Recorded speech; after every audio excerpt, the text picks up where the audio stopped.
ہمارے یہاں بہت سی بات ہے، ہمارے یہاں اتحاد کا اتنا غلبہ ہوتا ہے کہ کہا جاتا ہے بھائی کسی کو بدعتی نہ کہو، یعنی اگر ہم بدعت کو اسلام کہہ دیں تو پھر بھائی ہمارا اسلام مشکوک ہو جائے گا۔ ہم کہتے ہیں اتحاد بھی رکھو، حدود بھی مقرر کرو۔ ہم نظریات کا رد بھی کریں گے جو غلط نظریات ہوں گے، لیکن حفاظت کی جب بات آئے گی تو ہم آپ کے ساتھ بھی کھڑے ہوں گے، یہ ہمارا نظریہ ہونا چاہیے۔ پھر ہم اس کی اہمیت بھی بیان کریں گے، ہم اس کی عظمت بھی بیان کریں گے، اس کی ضرورت بھی بیان کریں گے، ہم تمام چیزوں کو بیان کریں گے اگر ضرورت پڑے گی۔ تو ایسی چیزیں جو شعار نہیں ہیں لیکن اگر ہم پر تھوپی جا رہی ہیں تو ان چیزوں کا بھی ہمیں بڑھ چڑھ کر دفاع کرنا چاہیے، کیونکہ ظاہر ہے وہ ایک اسلامی حکم ہے، ایک اسلامی قانون اور نظام کا حصہ ہے اپنے اسلام پر جمے رہنا، ہمیں اپنے آپ کو مضبوط کرنا، اپنے لوگوں کو مضبوط کرنا۔ اگر ہم اسلام پر جمے رہے تو پھر دنیا کی کوئی طاقت ہمیں ہٹانی مار دے گی نا، جیسے اور غزہ میں ہو رہا ہے، مار دیے جا رہے ہیں نا، لیکن کیا وہاں پر مسلمان اسلام سے ہٹ جا رہا ہے؟ تو اس کی عظمت بتائیں اور یہ بات سمجھائیں کہ مخالفت کے وقت میں تو غیرت کا تقاضا ہوتا ہے کہ ہم ان چیزوں پہ عمل کریں۔ وہ اور دور ہوں گے کہ جب ہم داڑھی رکھ رہے تھے یا نہیں رکھ رہے تھے، اس وقت تو غیرت کا تقاضا ہے۔ وہ اور دور ہوں گے جس وقت ہم کپڑے پہن رہے تھے، یعنی حجاب ہو رہا تھا یا نہیں ہو رہا تھا، اس وقت تو غیرت کا تقاضا ہے کہ عورتیں، بیٹیاں حجاب کی پابندی کریں۔ کیوں؟ کیونکہ اس وقت دشمن ہمارے حجاب کو ٹارگٹ کر رہا ہے۔ اب اس کے بعد ہم دعوت دے رہے ہیں اپنے دوسرے محاضر کو، جن کا عنوان ہے شاعر اسلام اور ان کی حفاظت کے لیے کی گئی تدبیریں۔ محاضر ہیں حضرت مولانا امیر حمزہ صاحب قاسمی دامت برکاتہ۔ یہ مولانا امیر حمزہ صاحب قاسمی ہمارے شہر کانپور کا ایک بڑا مدرسہ ہے، مدرسہ مدارالعلوم نکھٹو شاہ، اس کے مدرس ہیں، اہم اور موقر استاذ ہیں، اور ساتھ ہی فتنوں کے تعاقب میں اس سے ابھی تو دکھ رہے ہیں ماشاءاللہ جوان، بلکہ اور پہلے سے ہی فتنوں کے تعاقب میں بہت آگے ہیں، چاہے وہ شکیلیت ہو، پرویزیت ہو، گوہر شاہی کا فتنہ ہو یا انکار حدیث کا فتنہ ہو، کسی بھی چیز کا فتنہ جو آتا ہے وہ سب سے پہلے ان سے ملاقات ہوتی ہے اور اس کا وہ رد کرنے میں بہت آگے ہیں یہ اور ان کی ٹیم اور ان کے شرکاء اور ان کے دوست احباب۔ مثلا حافظ محمد الماس صاحب اس میں سروے سروا کہ حضرت مولانا امیر حمزہ صاحب قاسمی دامت برکاتہم نے ایک کتاب بھی تصنیف فرمائی ہے، شکیل بن حنیف اور مسیح موعود، ایک تعارف کے عنوان پر۔ موقع اگر ملا اور مولانا سے میں گزارش کرتا ہوں اگر میسر ہو ان کو تو بہرحال ایک ایک کتاب ہمارے شرکاء کو عطا کر دی جائے، دے دی جائے تو ہم احسان مند ہوں گے، ان کے مطالعہ کریں گے، ہمیں بھی فائدہ ہوگا، ہمارے تمام شرکاء کو فائدہ ہوگا۔ تو بہرحال تو حضرت مولانا امیر حمزہ صاحب سے گزارش ہے تشریف لائیں۔ نحمدہ ونصلی علی رسولہ الکریم، اما بعد، اعوذ باللہ من الشیطان الرجیم، بسم اللہ الرحمن الرحیم، ذالک ومن یعظم شعائر اللہ فإنہا من تقوی القلوب، صدق اللہ العظیم۔ اس وقت کا جو عنوان مجھے دیا گیا ہے شاعر اسلام اور ان کی حفاظت کی تدبیریں، کچھ باتیں انشاءاللہ موضوع سے متعلق عرض کروں گا۔ دیکھیں، شاعر جو ہے یہ شعیرتن کی جمع ہے، اس کے معنی آتے ہیں علامت کے، اور یہی لغوی معنی اصطلاحی معنی میں بھی ملحوظ ہے۔ ہر مذہب کی کچھ نہ کچھ علامتیں ہوتی ہیں، جیسے عیسائیت ہے، اس کی ایک علامت ہے کراس ہے، ان کے چرچوں پر کراس بنا ہوتا ہے۔ اگر ہم نے دور سے دیکھا کہیں پر کراس بنا ہوا ہے ہم سمجھ جائیں گے یہ عیسائیوں کا محلہ ہے اور یہاں پر عیسائی بستے ہیں، یا ایسے ہی کسی کی گردن میں اگر ہم نے اس کراس کو یعنی صلیب کے نشان کو اگر دیکھا اس سے ہم پہچان جائیں گے کہ یہ شخص عیسائی مذہب کا ماننے والا ہے۔ اسی طریقے سے ہمارے یہاں ہندو مذہب ہیں، ان کے یہاں بھی بہت سی علامتیں، ایک علامت تلک ہے، وہ لگاتے ہیں، ہم نے دور سے دیکھا تو ہم پہچان جاتے ہیں یہ شخص جو ہے ہندو مذہب سے تعلق رکھتا ہے۔ اسی طریقے سے اسلام میں بھی بہت سی چیزیں ہیں جن کو اسلام کی علامت قرار دیا گیا۔ اسلام کے شاعر کیا ہیں، اس سلسلے میں مفسرین کے دو طرح کے اقوال ہیں۔ ایک قول تو یہ ہے جو تفسیر بیضاوی میں ذالک ومن یعظم شعائر اللہ کے تحت نقل کیا گیا ہے، اور تفسیر رازی میں یا ایھا الذین آمنوا لا تحلوا شعائر اللہ کے تحت نقل کیا گیا ہے۔ بعض اسلاف سے حسن بصری رحمۃ اللہ علیہ وغیرہ سے نقل کیا ہے کہ شاعر اللہ سے مراد اللہ کا دین ہے، یعنی پورا دین جو ہے وہ شاعر ہے۔ اور ظاہر ہے مسلمانوں کو جو دین دیا گیا ہے اس میں ایسا تو نہیں ہے کہ کچھ چیزیں کرنی ہیں اور کچھ چیزیں نہیں کرنی ہیں، ساری چیزیں کرنی ہیں اور ہر چیز سے اسلام کی پہچان ظاہر ہوتی ہے۔ تو ایک قول تو یہ ہے۔ کہ شاعر اللہ سے مراد پورا اللہ تعالیٰ کا دین ہے، جتنی بھی چیزیں ہیں۔ دوسرا قول یہ ہے کہ نہیں، شاعر اللہ سے مراد پورا اللہ کا دین نہیں ہے، اللہ کا دین الگ ہے، اور اس میں سے شاعر جو ہیں وہ مخصوص چیزیں ہیں جس سے اسلام کی پہچان، اسلام کی شناخت ظاہر ہوتی ہے۔ یعنی کوئی شخص اگر مسلمان کو یا مسلمان کے علاقے کو دیکھے اور اس میں وہ مخصوص چیزیں دیکھے تو وہ پہچان جائے، جیسے مسجد ہے، یہ کیا ہیں؟ ہمارے شاعر ہیں۔ اب کوئی شخص کسی علاقے سے گزر رہا ہے، وہاں پر اس نے مسجد کو دیکھا تو پہچان جائے گا یہ مسلمانوں کا محلہ ہے، یہاں پر مسلمانوں کی آبادی ہے۔ یعنی شاعر اسے کہیں گے کہ جس کو دیکھ کر فوراً ذہن میں، اپنوں کے بھی اور اغیار کے بھی، دونوں کے ذہن میں فوراً اسلام کی تصویر آ جائے، مسلمان کی تصویر آ جائے، اس کو شاعر کہیں گے۔ شاعر کیا ہیں؟ حجت اللہ البالغہ میں حضرت شاہ ولی اللہ رحمۃ اللہ علیہ نے 4 چیزوں کو، یعنی 4 بڑے بڑے شاعر بتائے ہیں۔ حجت اللہ میں حضرت شاہ ولی اللہ رحمۃ اللہ علیہ نے شاعر پر گفتگو کری ہے، مختصراً گفتگو کی ہے۔ اگر آپ کو اس کو دیکھنا ہو تو حضرت مفتی سعید صاحب کی جو اس کی شرح ہے رحمۃ اللہ الواسعہ، اس کی جلد نمبر 1 ہے، صفحہ نمبر 704 ہے، وہاں پر یہ بحث موجود ہے شاعر کی۔ حضرت والا نے 4 چیزوں کو بتایا ہے، قرآن، کعبہ، نماز، حج۔ یہ 4 چیزیں جو ہیں شاعر، ظاہر ہے قرآن ہماری شناخت ہے، نماز ہماری شناخت ہے، کعبہ ہماری شناخت ہے، حج ہماری شناخت ہے، یہ تمام چیزیں ہماری شناخت ہیں۔ لیکن شاہ ولی اللہ رحمۃ اللہ علیہ نے 4 بڑے بڑے شاعر بتائے ہیں، یہ نہیں بتایا ہے کہ یہی 4 چیزیں شاعر ہیں۔ شاہ ولی اللہ رحمۃ اللہ علیہ کے بیٹے ہیں شاہ عبدالعزیز محدث دہلوی رحمۃ اللہ علیہ، ان کی تفسیر ہے فتح العزیز۔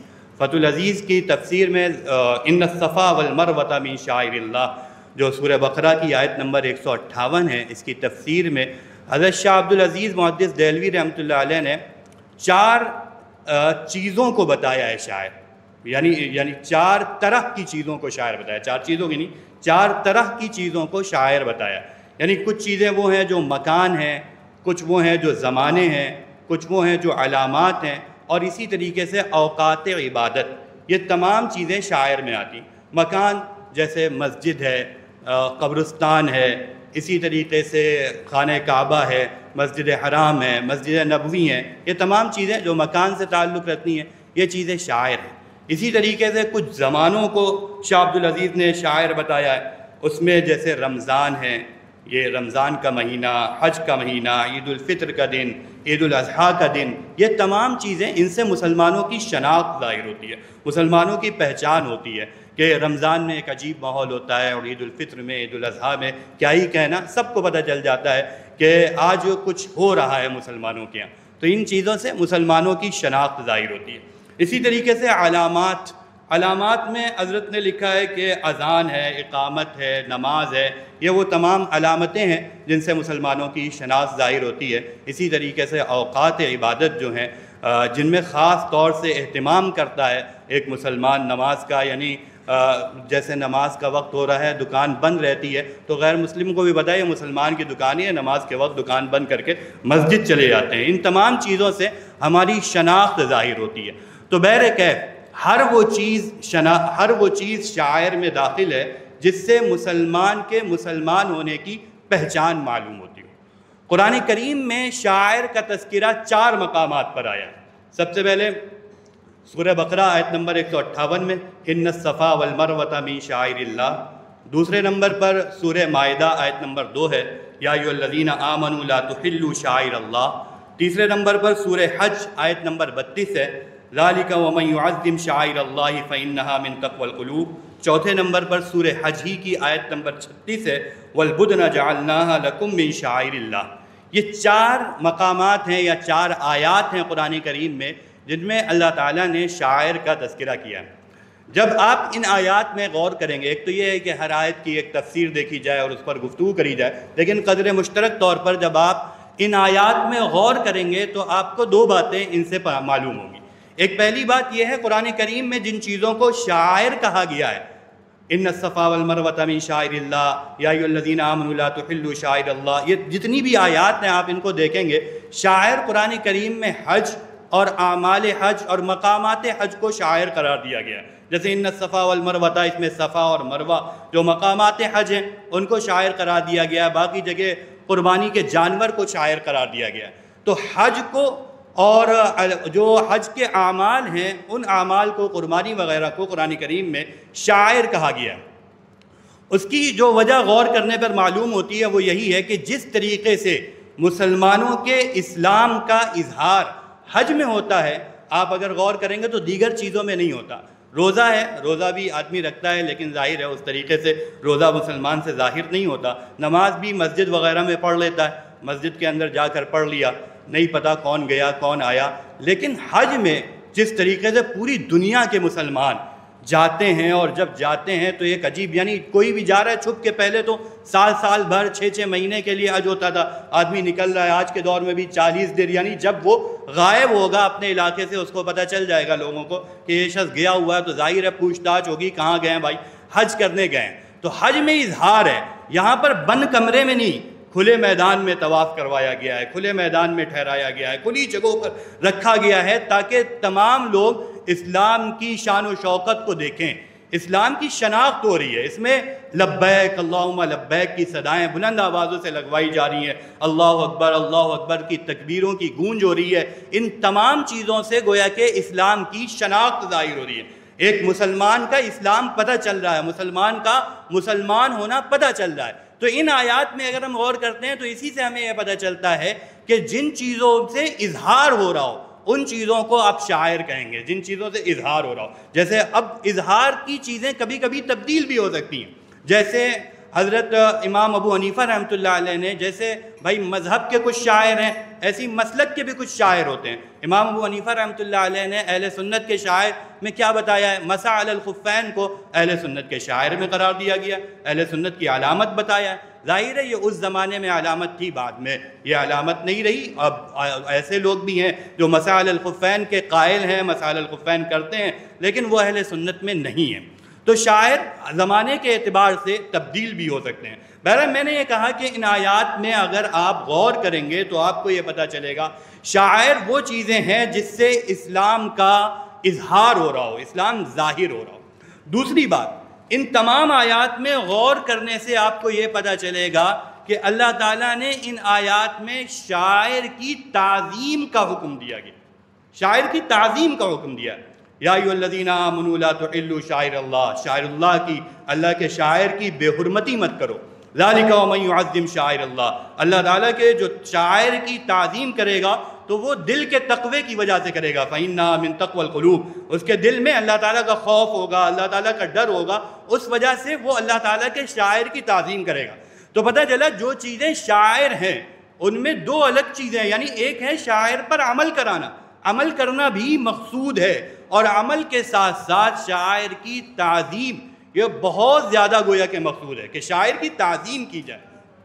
تمام آیات کا جو حکم پتہ چلتا ہے وہ تعظیم کا حکم پتہ چلتا ہے۔ اسی طریقے سے آپ دیکھیں جیسے اللہ تعالیٰ نے کعبہ کو شاعر بنایا تو کعبہ کی کس قدر تعظیم ہے کہ جب بندہ استنجا کرے گا تو کعبہ کی طرف نہ پیٹ کرے گا نہ پیٹ کرے گا، جب آدمی بیٹھا ہے تو لیٹا ہے تو کعبہ کی طرف پیر کو نہیں پھیلائے گا۔ یہ تمام چیزیں بتا رہی ہیں کہ کعبہ کی تعظیم کی جائے۔ نماز ہے، نماز ایک شاعر میں سے ہے، نمازی کی تعظیم کی جا رہی ہے۔ جب آدمی نماز پڑھ رہا ہے تو نمازی کے آگے سے نہیں نکلا جائے گا۔ اسی طریقے سے جب نماز آدمی پڑھے تو نماز کا اہتمام اور عظمت دل میں ہونی چاہیے، کپڑے سوار لینا چاہیے۔ قرآن کریم میں حکم ہے کہ زینت کے ساتھ مسجدوں میں تم داخل ہو۔ یہ تمام چیزیں یعنی تعظیم کا حکم دیا گیا ہے۔ روزہ بھی مسلمانوں کے شاعر میں سے، روزے کی تعظیم، روزے دار کی تعظیم اس قدر ہے کہ جو شخص روزہ رمضان کا روزہ رکھ رہا ہے، اس زمانے میں اگر کوئی شخص عذر کی وجہ سے روزہ نہیں رکھ رہا ہے تو وہ کھلم کھلا روزہ یعنی افطار نہیں کرے گا، کھلم کھلا کھائے پیے گا نہیں۔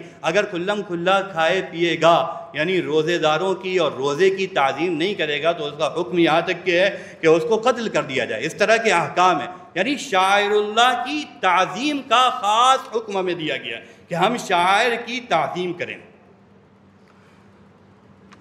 دیکھیں جس طریقے سے جو اللہ تعالیٰ کے شاعر ہیں ان کی تعظیم کا حکم دیا گیا ہے، اسی طریقے سے ہمیں یہ بھی خیال رکھنا چاہیے کہ کسی انسان کو یہ اختیار نہیں ہے کہ انسان اپنی مرضی سے، اپنے اختیار سے کوئی شاعر بنائے، یعنی جو دین میں نہیں ہے ان چیزوں کو شاعر میں سے بنا لے، ان چیزوں کو اپنا شعار بنا لے۔ کسی شخص کو اس بات کی اجازت نہیں ہے۔ عام طور پر ایسا ہوتا ہے، دیگر مذاہب میں بھی ہوا ہے، جو اصل علامتیں تھیں ان چیزوں کو ختم کیا، وہ واقعہ جو ہوا ہی نہیں، عیسائیوں میں وہ واقعہ جو ہوا ہی نہیں اس کو تعظیم قرار دے دیا اور اس کو شعار بنا لیا اور اس کو آپ لٹکائے پھر رہے ہیں۔ اسی طریقے سے مسلمانوں میں بھی ہوتا ہے، بہت سی ایسی چیزیں جو شعار میں سے نہیں ہیں، جیسے ہمارے ملک میں تعزیہ داری ہے، جلوس ہیں، یہ تمام چیزیں شعار میں سے نہیں ہیں، لیکن بہرحال اس زمانے میں وہ چیزیں گویا کہ مسلمانوں کا شعار سمجھی جا رہی ہیں، مسلمانوں کی شناخت ہو رہی ہے ان چیزوں سے، تو ہے تو یہ تمام کام کرنا حرام۔ قرآن کریم میں ہے ام لہم شرکاء شرعوا لہم من الدین ما لم یأذن بہ اللہ، کیا انہوں نے اللہ تعالیٰ کے کچھ شرکا بنا لی ہیں جو ان کو اجازت دے رہے ہیں اس بات کی کہ وہ اللہ تعالیٰ کی طرف سے کوئی چیز مقرر کر لیں۔ ظاہر ہے محمد الرسول اللہ صلی اللہ علیہ وسلم کے بعد اب وحی کا دروازہ بند ہو گیا ہے، اب وحی نہیں آئے گی، اب کوئی بھی شخص دین میں کوئی چیز اپنی مرضی سے داخل نہیں کر سکتا۔ لیکن یہاں پر ہمیں ایک بات بہت غور سے سمجھ لینی چاہیے کہ وہ چیزیں جو ہمارے ملک میں اسلام کے نام پر کی جا رہی ہیں وہ چیز شعار میں سے تو نہیں ہے، لیکن اگر اغیار یا مسلمانوں کے جو دشمن ہیں، اسلام کے جو دشمن ہیں، یہ حضرات ایسی چیزوں پر روک لگاتے ہیں، جیسے مان لیجئے کہیں پر تعزیہ اٹھتی تھی، تعزیہ کو روکا جا رہا ہے، کہیں پر کوئی مزار ہے تو ظاہر ہے جو مزار کی آج صورت حال ہے، اس مزار کا تو کوئی اسلامی تصور نہیں، اس کا تو کوئی شعار کیا، اسلام میں ہی کوئی گنجائش نہیں ہے اس طرح کی چیزوں پہ۔ اب اگر کہیں پر کسی مزار کو ختم کرنے کی کوشش کری جا رہی ہے یا اور بھی چیزیں جن کو ہم اپنی زبان میں خرافات کہتے ہیں، لیکن اغیار کی نظر میں یا مسلمانوں کے بعض طبقات کی نظر میں وہ چیزیں شاعر کی حیثیت رکھتی ہیں، تو پھر ہمارا یہ کردار ہونا چاہیے کہ ہمیں اس موقع پر جب طاقت کے زور پر ان چیزوں کو ختم کرنے کی کوشش کی جائے تو ہمیں اس موقع پر ان مسلمانوں کے ساتھ جو بدعات میں ملوث ہیں ان کے ساتھ بھی کھڑا ہونا چاہیے، ان کا بھی ساتھ دینا چاہیے۔ ہم ان کو دلائل سے خوب سمجھائیں گے، خوب ہم دلائل سے ان کو سمجھائیں گے، دلیلیں بتائیں گے کہ بھائی یہ چیزیں غلط ہیں، ان چیزوں کو نہ کرو، یہ چیزیں تم نے اپنی بنائی ہوئی ہیں، ان چیزیں کی اسلام میں کوئی گنجائش نہیں۔ ان کو ہم آمادہ کریں گے اس بات پر کہ آپ اپنی مرضی سے ان چیزوں کو چھوڑ دیجئے، اس بات پر ہم آمادہ کریں گے۔ لیکن کہیں پر اگر جو مسلمانوں کے دشمن ہیں، اسلام دشمن طاقتیں ہیں، اگر وہ ان چیزوں کو ختم کرنے کی کوشش کر رہی ہیں تو پھر ہمیں ان کا ساتھ دینا چاہیے۔ ہم اس وجہ سے کہ یہ ان کا کام ہے وہ دیکھیں، ہمیں اس وجہ سے ہاتھ پہ ہاتھ دھر کے نہیں بیٹھنا چاہیے، کیونکہ دشمن کی نظر میں وہ ایک اسلام کی علامت ہے، دشمن اسلام کی علامت کو ختم کر رہا ہے، نہ کہ کسی بدعت کو ختم کر رہا ہے۔ جب وہ اسلام کی علامت کو ختم کر رہا ہے تو ہمیں ساتھ دینا چاہیے۔ کیسے ساتھ دیں گے؟ جہاں تک ساتھ دے سکتے ہیں وہاں تک ساتھ دیں گے۔ اس پر اگر ہم قرآن و حدیث سے غور کرنا چاہیں تو ہمیں اس کی نظیر بھی ملتی ہے۔ قرآن کریم میں سورہ روم میں اللہ تعالیٰ نے ایک واقعہ بیان کیا ہے کہ الف لام میم غلبت الروم فی ادنی الارض وهم من بعد غلبهم سیغلبون۔ دو طاقتیں تھیں جب محمد الرسول اللہ صلی اللہ علیہ وسلم اسلام لے کر آئے، دو طاقتیں تھیں، ایک روم کی طاقت تھی، ایک ایران کی طاقت تھی۔ یہ دونوں اس وقت کی سپر طاقتیں تھیں، ہم سب جانتے ہیں۔ ان دونوں میں چپتریز چلا کرتی تھی، لڑائیاں چلا کرتی تھی، اور جب محمد الرسول اللہ صلی اللہ علیہ وسلم کا آغاز ہو رہا تھا دور نبوت کا،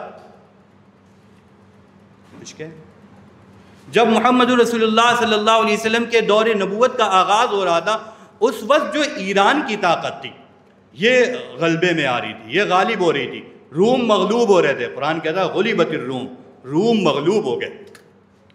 تو اس وقت صورتحال یہ تھی کہ جو ایرانی تھے یہ مجوسی تھے، آگ کی پوجا کرتے تھے، اور جو ادھر رومی تھے یہ عیسائی تھے، یہ مذہب کو ماننے والے تھے۔ قرآن سے بھی ہمیں پتہ چلتا ہے یہ اہل کتاب ہیں، ان کے احکام عام مشرکوں سے جدا ہیں، ان کی عورتوں سے نکاح کی گنجائش ہے، جو حقیقت میں اہل کتاب ہیں ان کی عورتوں سے نکاح کی گنجائش ہے۔ تو ادھر یہ تھے جو کسی نہ کسی درجے میں، وہ بگڑی ہوئی صورت ہو، وہ دائرہ اسلام سے خارج ہوں، ٹھیک ہے شرک بھی ان کے ہاں تھا، لیکن وہ آسمانی مذہب کو ماننے والے تھے۔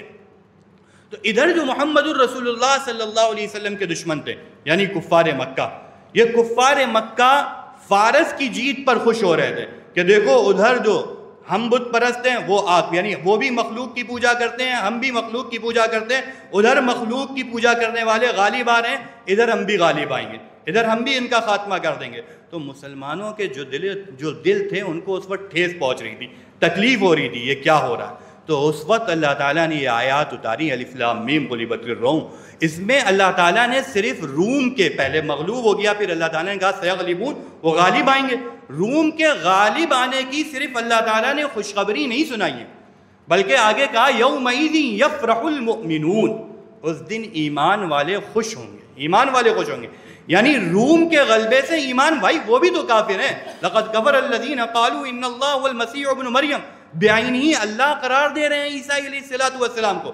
بس بعض اعتبار سے اگر دیکھا جائے تو جو کفار مکہ ہیں وہ اپنے بتوں کو بعینہ اللہ نہیں قرار دے رہے ہیں، وہ تو کہہ رہے ہیں اللہ کے معزز اور محترم بندے تھے، اللہ تعالیٰ نے بعض اختیار دے دیے ہیں، وہ تو کہہ رہے ہیں بعینہ اللہ ہے، اور کچھ کہہ رہے ہیں کہ اللہ کے بیٹے ہیں، کچھ کہہ رہے ہیں 3 میں سے 3 ہیں عیسیٰ علیہ السلام، اس طرح کے نظریات والے ہیں۔ لیکن چونکہ ان کی شکست سے وہ جو اس وقت کے اسلام دشمن تھے ان کو خوشی ہو رہی تھی، تو اللہ تعالیٰ نے پھر مسلمانوں کو یہ پیغام دیا کہ ایک وقت آئے گا جب ان کا غلبہ ہوگا تو تمہیں خوشی ہوگی۔ تو یہ پتہ چلا کہ وہ چیزیں جو صریح کفریہ چیزیں ہیں، جیسے بہت سی چیزیں ہیں جن کو تعزیہ داری جو ہے یہ شرک کی علامتوں میں سے ہے، شرک ہے۔ اب بھائی تعزیہ کا حمایتی نہیں ہوں، میرا تعارف کرا دیا کہ میں تو ان چیزوں کا بہت زیادہ مخالف ہوں، لیکن بہرحال ہندوستانی تناظر میں اگر ہم دیکھیں تو ایسی چیزوں کا بھی ہمیں دفاع کرنا چاہیے، ایسی چیزوں کے تحفظ کے لیے بھی کوشش کرنا چاہیے۔ میں نے ایک مرتبہ حضرت مولانا اسامہ صاحب رحمۃ اللہ علیہ سے پوچھا کہ آپ یہ جو جلوس نکالتے ہیں کانپور میں، اس کی کیا حقیقت ہے بھائی؟ اگر ظاہر کے اعتبار سے دیکھیں تو یہی ہے کہ جلوس ایک بدعت ہے۔ ہم سے پوچھا جائے جلوس کا شرعی حکم کیا ہے، ہم کہہ دیں گے بھائی اسلام کے نام پر جو چیز ہو رہی ہے اس کا اسلام میں کوئی تصور نہیں ہے، یہ ایک بدعت ہے۔ تو آپ اس کو کیوں پروموٹ کر رہے ہیں، آپ اس کی کیوں قیادت کر رہے ہیں؟ تو مولانا اسامہ صاحب رحمۃ اللہ علیہ نے ہمیں یہ بات بتائی کہ جس وقت یہ ملک آزاد ہوا تھا اس وقت جمعیت علماء نے، کیونکہ اس وقت حالات بہت زیادہ خراب تھے، مسلمان بالکل ڈرے سہمے تھے، اس وقت جمعیت علماء نے یہ تجویز پاس کی تھی کہ جو چیزیں ہندوستان میں اسلام کے نام پر ہو رہی ہیں، جو چیزیں ہندوستان میں اسلام کے نام پر ہو رہی ہیں ان کو تحفظ فراہم کیا جائے گا، ان کی حفاظت کری جائے گی۔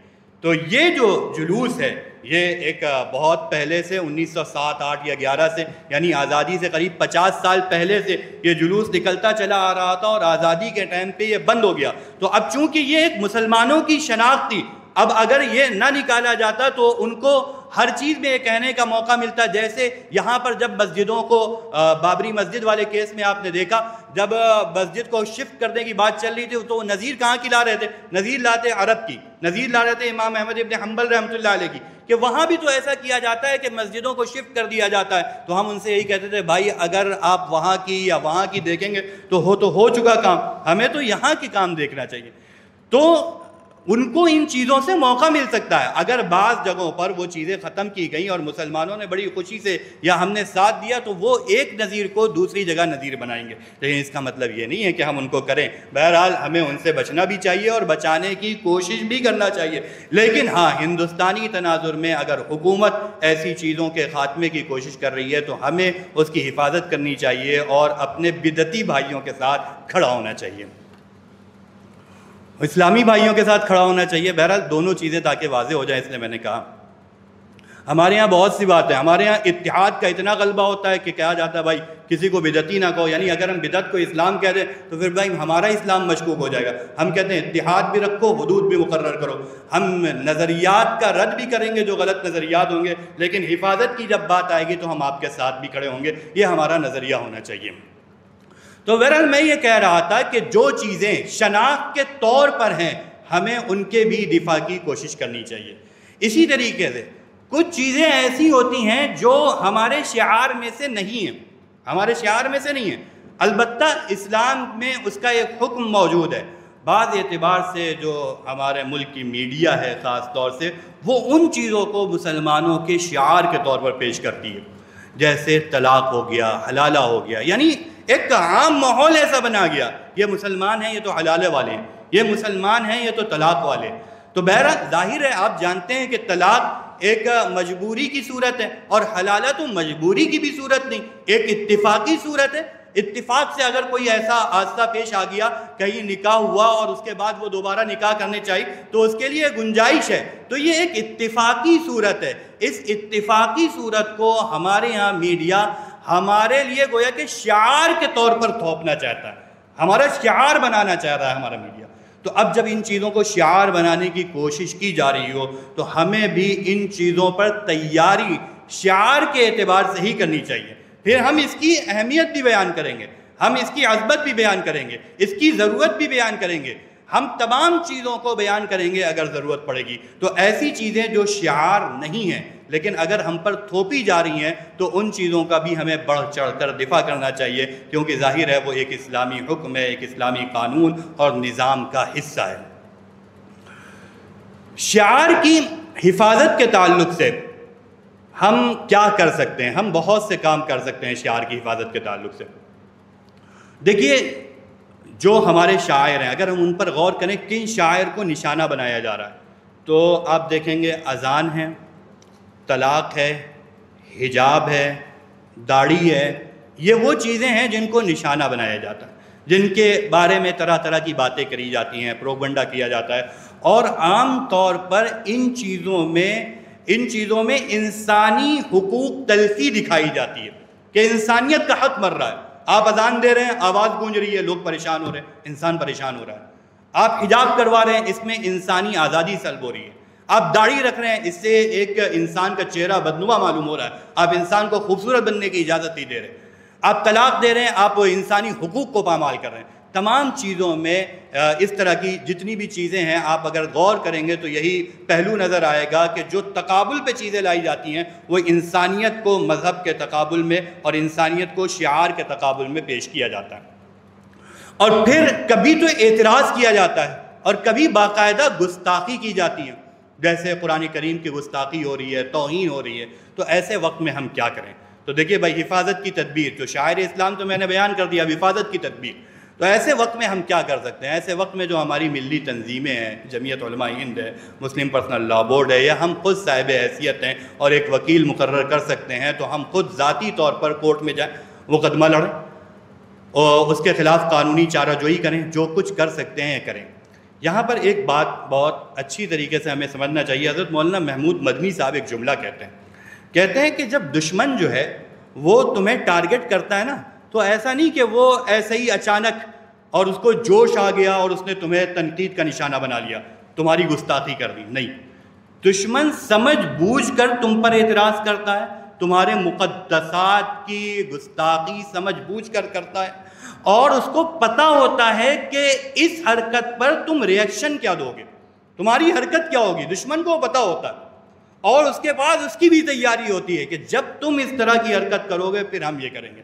بہت سے ایسے کیس آپ نے دیکھے کہ اس ملک میں محمد الرسول اللہ صلی اللہ علیہ وسلم کی گستاخی کی گئی، اور اس کے بعد ماحول یہ بن رہا تھا کہ بھائی اس کو گرفتار کرو، اس پر دباؤ ڈالا جا رہا تھا۔ لیکن کچھ لوگوں سے ایسی حرکت سرزد ہو گئی کہ اب ہم ابھی تک کے تو یہ مطالبہ کر رہے تھے کہ ان کو گرفتار کرو، اب ہم یہ مطالبہ کرنے لگے بھائی ہمارے لوگوں کو نہ پکڑو، ہمارے لوگوں کو چھوڑ دو۔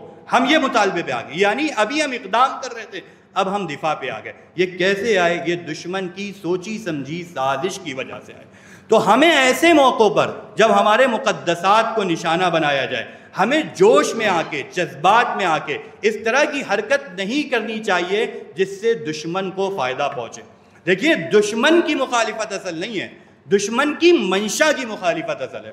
ایک واقعہ ہے کہ ایک بزرگ تھے، ان سے ایک صاحب کہنے لگے، وہ ایک خاص پس منظر میں وہ پس منظر نہیں بتاتا، ایک بزرگ تھے، ان سے ایک صاحب کہنے لگے ہمیں تو تمہاری ہر چیز کی مخالفت کرنی ہے، جو تم کرو گے وہ ہم نہیں کریں گے، اور جو تم نہیں کرو گے وہ ہم کریں گے۔ انہوں نے کہا اچھا، ہم پیشاب کرتے ہیں، اس کو ہم نہیں پیتے، تم پی لو۔ تمہیں اگر میری مخالفت کرنی ہے تو بھائی مخالفت کرو۔ تو ہمیں دشمن کی مخالفت نہیں کرنی ہے، ہمیں اس کی منشا کی مخالفت کرنی ہے۔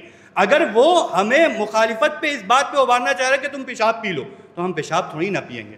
وہ اگر ہم سے کوئی غلط کام کروانا چاہ رہا ہے، وہ اسی وجہ سے اس کی منشا یہ ہے کہ تم یہ کرو، تو ہم اگر اسی منشا کے مطابق چل رہے ہیں تو ہم دشمن کے مخالف نہیں ہیں، ہم دشمن کے معاون اور مددگار بن رہے ہیں۔ خاص طور سے ہمیں ہندوستانی تناظر میں، ہندوستانی پس منظر میں یہ چیزوں، اور خاص طور سے جو اس وقت کا ماحول ہے، ان چیزوں پہ خوب ہماری نظر ہونی چاہیے کہ دشمن کیا چاہ رہا ہے۔ خاص طور سے جب الیکشن وغیرہ کا ٹائم ہوتا ہے، وہ اس طرح کے کام کروائے جاتے ہیں اور پھر ان کو غائب کر دیا جاتا ہے، وہ کر کے کہیں چلے گئے، ہمیں کچھ نہیں پتا، اب پھر ہم سڑکوں پر ہیں۔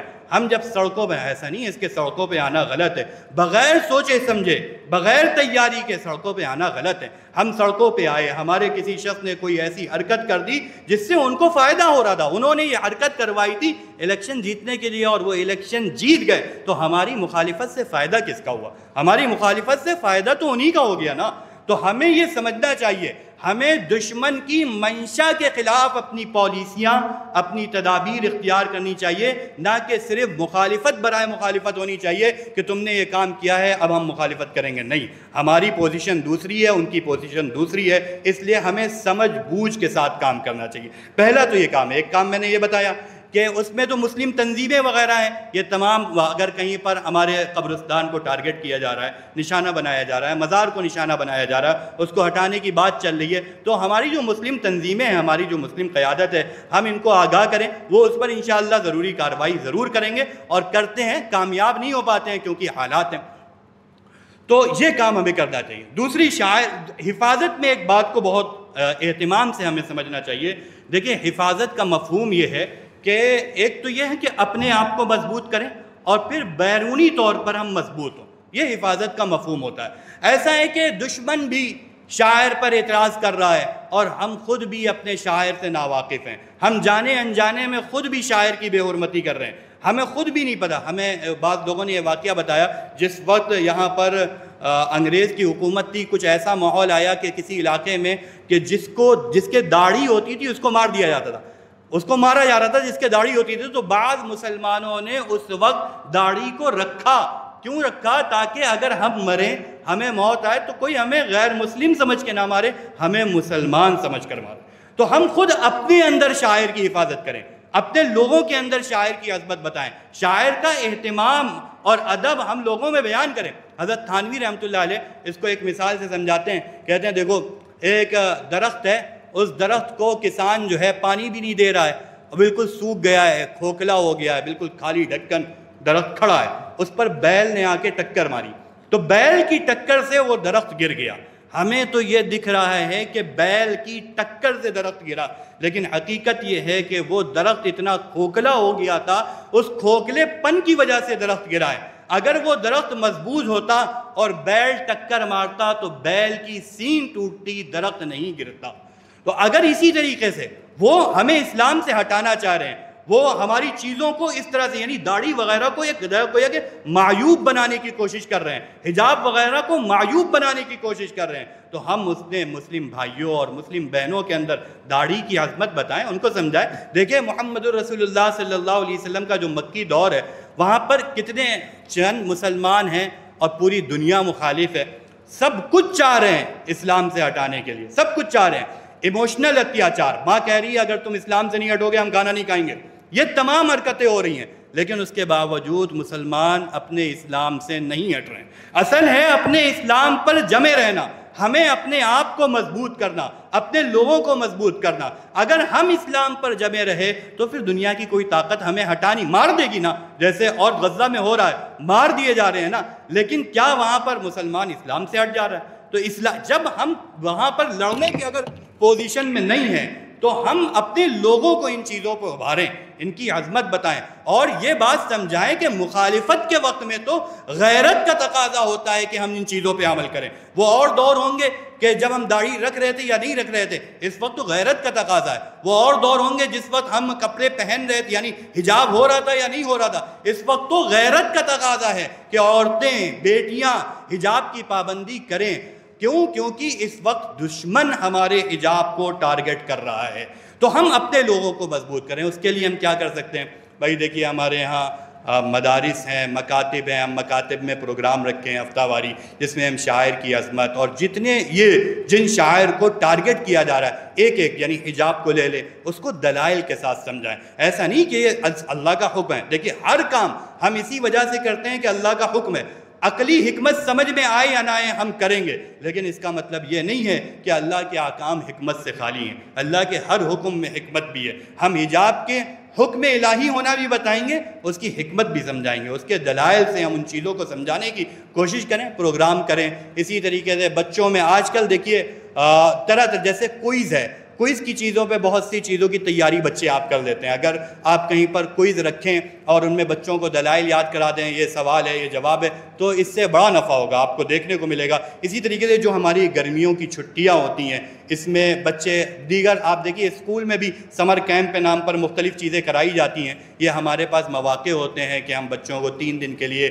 4 دن کے لیے، 10 دن کے لیے جوڑیں اور ان لوگوں کو جوڑ کر ان چیزوں کو، ان کی اہمیت، ان کے عقلی اور نقلی دلائل بتائیں اور اس کے ساتھ ساتھ اس پر عمل کرانے کے بھی حتی الامکان کوشش کریں۔ جزاک اللہ، میرا وقت ختم ہو گیا۔ وآخر دعوانا ان الحمد للہ رب العالمین۔